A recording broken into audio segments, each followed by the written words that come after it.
Hi there. It was a bit shorter than I thought it was going to be. I have got very fancy graphics with sound. Are you impressed? A very warm welcome to day one of launch week. I'm Sam Blake, and I am talking to you today about The Dark Room, which is coming out, officially published on Thursday, but is available now because obviously everybody's online at the moment and the bookshops are closed. This week I'm going to be live every day at 1 p.m. and I just wanted to have a chat to you about the various aspects of the book. So if you are a writer who wants to learn more about writing, then hopefully it'll be useful to you. And if you're a reader and you want to know more about how the book came to be, then I hope it'll be useful to you too. So today I'm going to be talking about the inspiration for the book. Tomorrow we're going to be talking about character and plot on Wednesday. On Thursday, we're doing a draw for a giveaway, which I'm going to show you in just 1 minute. And then on Friday, we're going to be looking at the development of the cover, because I think that's quite interesting for people too. I'm really delighted you're able to join me. Hi, everybody. I can see you logging on. Launching in lockdown is really quite a different experience because obviously all the bookshops are closed, both here and in the UK. They are operating online and they're operating click and collect. So do buy local if you can. I'll be putting up links later in the chat. I'm hoping this is only going to be about 15 minutes. So we'll be in and out quite fast. But I'll be putting up links to both my website where there are links to purchase on audio and in digital, and also through bookshop.org if you happen to be in the UK and you want to support indie books there, and obviously a bit of bookshops I should say there, and also links to Eason's Island as well, who will be premiering my video on Thursday. Very exciting. Some of you might have already seen it on Facebook. But first of all, I want to talk to you about this. This is an amazing tile, isn't it beautiful? You can see how big it is, even with the bit of perspective on the thing. This is a beautiful tile that I have had made by Mel Chambers, who is a ceramicist based in Cornwall. And it was her hairs, one of those hairs, literally one of those hairs, that connected in my head, which is how I came up with the idea for Hair's Landing. So just to tell you a little bit more about that, well, first off, if you want to enter the competition, you just need to go to the pinned post, which is on my Facebook page, and like the post. That's really important. Share the post and drop a comment, the name or the link to a book lover in the comments. I'm sure you're all familiar with Facebook competitions. So yeah, like and share is the key thing. And if you can share this video too, then that would be amazing as well, because obviously the more people who get to know about the book, the better at this stage. So just to take you back to when I first came up with the idea for The Dark Room, I'm going to show you lots of pictures here. Anything could go wrong during this live broadcast because I have lots of images to show you. So first off, I'm going to take you to Helford Passage. Can you see that? That's the beach at Helford Passage, where we go on holiday literally every single year, except obviously 2020, unfortunately. I'm just going to show you another picture, which will give you the, see if I can manage this. Here we go. This is my gate.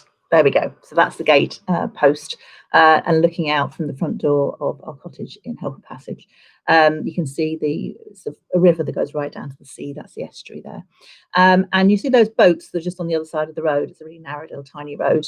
Just on the other side of that is a patch of grass, which is raised above the beach and above the cliffs. And I was sitting on there and reading my book. I was in the middle actually of just finishing. I do a lot of writing when I'm on holiday, and I was just in the middle of finishing up another book called High Pressure, which I thought was going to be the follow-up to Keep Your Eyes on Me. And while I was sitting there, I literally had an image of a character appear in my head. The girl jogging across the beach that I've just shown you at low tide. She was wearing green shorts, dark hair tied up, and she had a German Shepherd lolloping along beside her. And this image just completely stuck in my head.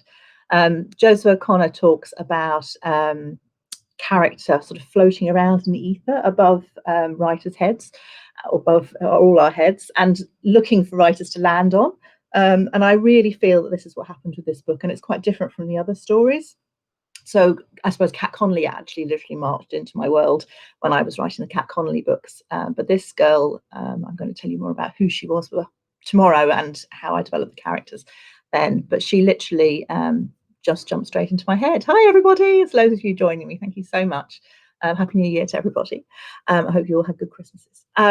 So she literally had this image so clear in my head, and I just was sure that it had to be something to do with the story, because why else would it have jumped into my head?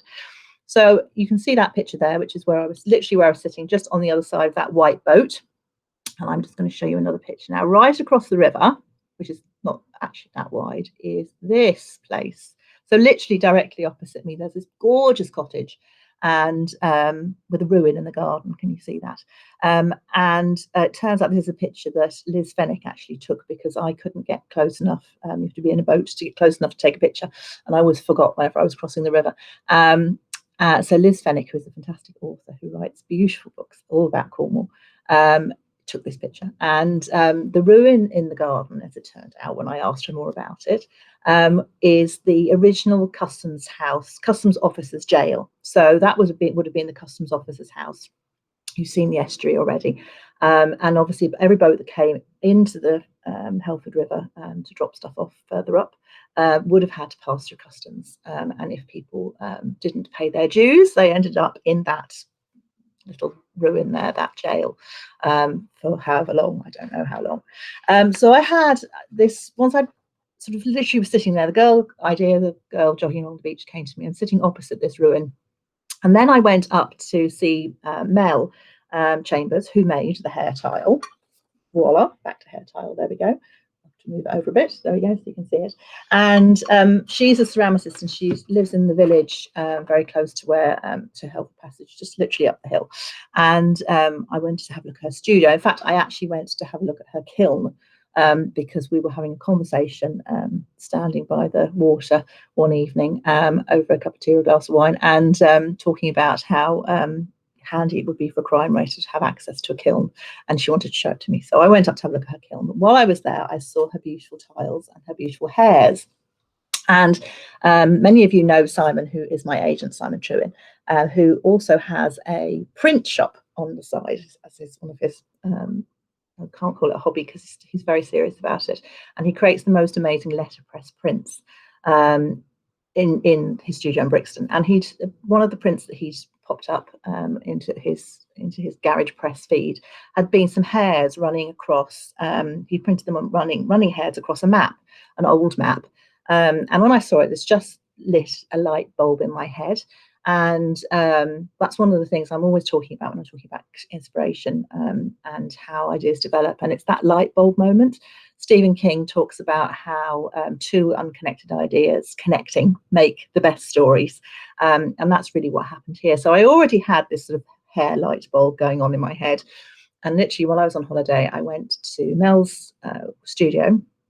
She's melchambers.com. You'll see links to her in the pinned post.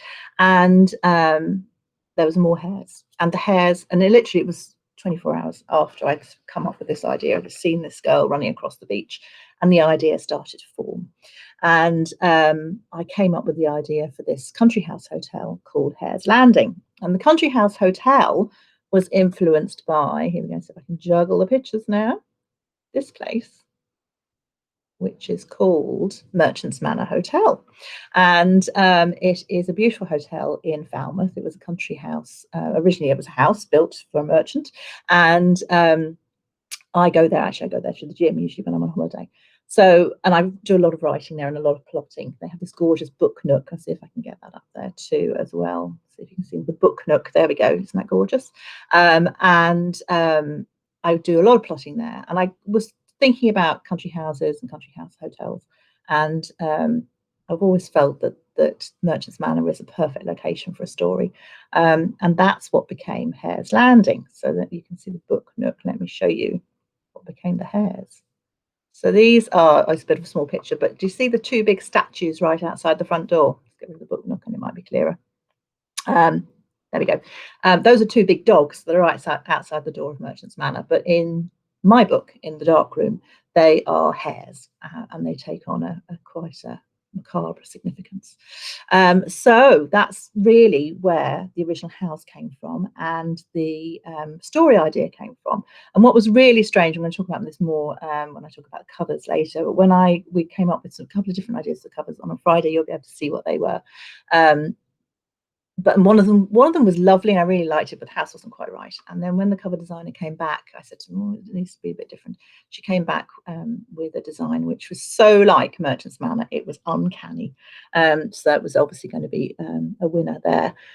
So that is Merchant's Manor Hotel in Falmouth. There's a post going up on Thursday on my blog about the inspiration for it with all the links, so you can see those pictures again, and you can see go and find a link to Merchant's Manor Hotel properly for anybody who wants to go and stay in Falmouth and sit in the book nook, which is just fantastic.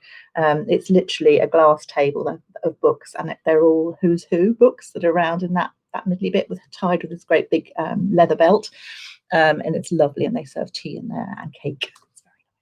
I go in and have hot chocolate there with my kids. When the weather's bad in Cornwall, if it's lashing rain, it's a great place to go. So we have the girl jogging along the beach. I'm sitting opposite the jail, and I've got a country house hotel. It became Hare's Landing, and I started to develop the story. And as I say, on Wednesday, I'm going to talk to you more about how the plot came about.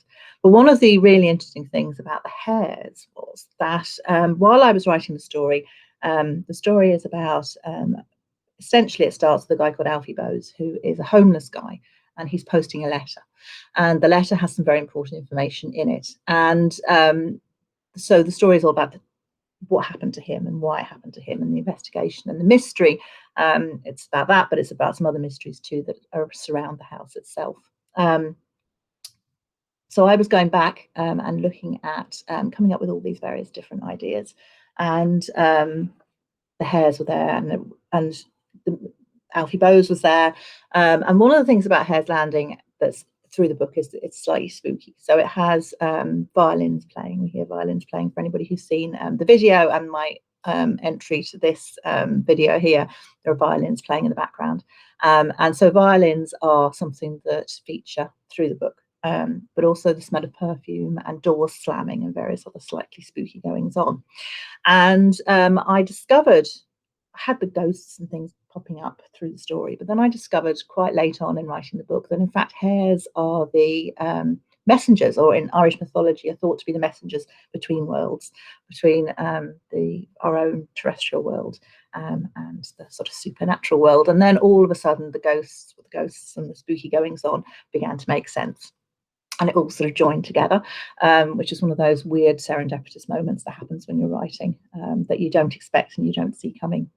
So that's what the dark room is all about.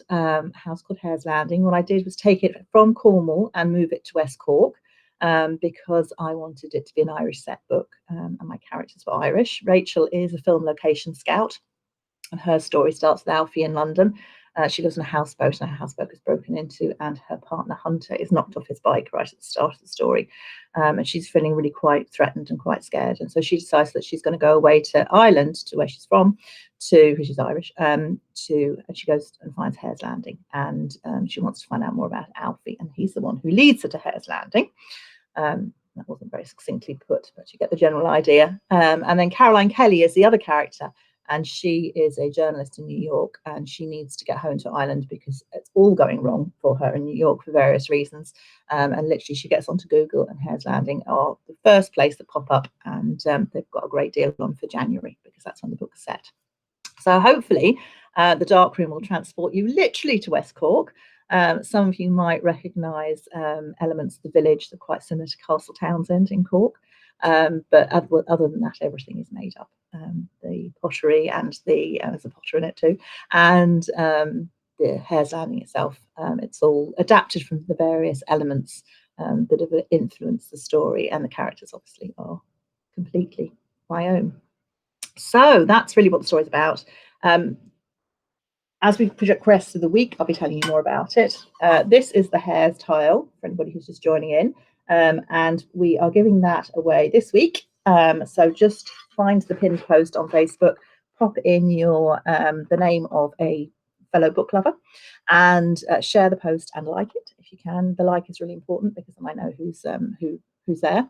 And I will be choosing the winner of the tile on Thursday. Simon's going to be joining me on Thursday, which is official publication day, at 1 o'clock again to do the tile draw.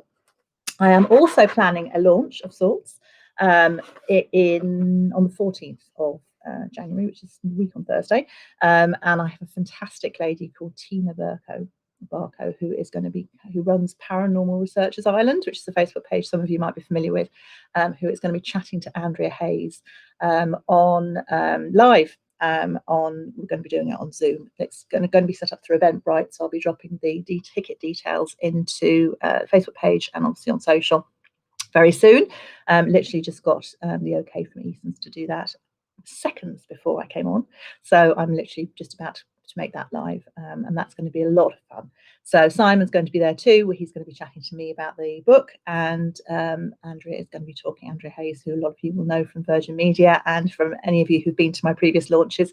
Andrea's fantastic, very good friend of mine, and she's going to be looking after that. She's going to be chatting to Tina about spooky goings on, so that's going to be exciting. I'm really looking forward to that. So my 15 minutes is up. I've managed to keep within time. Thank you so much for joining me, everybody. And thank you guys for those of you who've already ordered the book. I can see lots of you have already done that and are saying that in the comments. Thank you so much. Do jump in and join the competition. And I'd love you to share this video if you could, because we need to let everybody know about the dark room, because nobody can wander into the bookshops now. So thank you very much for joining me, and I look forward to hopefully seeing you tomorrow. I'm going to drop the links into the stream now for the book. That's the first one. That's a link to Eason's. And then there's another one coming now, if I can do it. And that's the link to my website. And if you prefer audio, or you prefer Kindle, or you happen to be in the UK and you want to go through bookshops.org, just scroll down that page. The link's now in the comments, and you will be able to grab your copy there. So thank you very much indeed. Look forward to talking to you soon.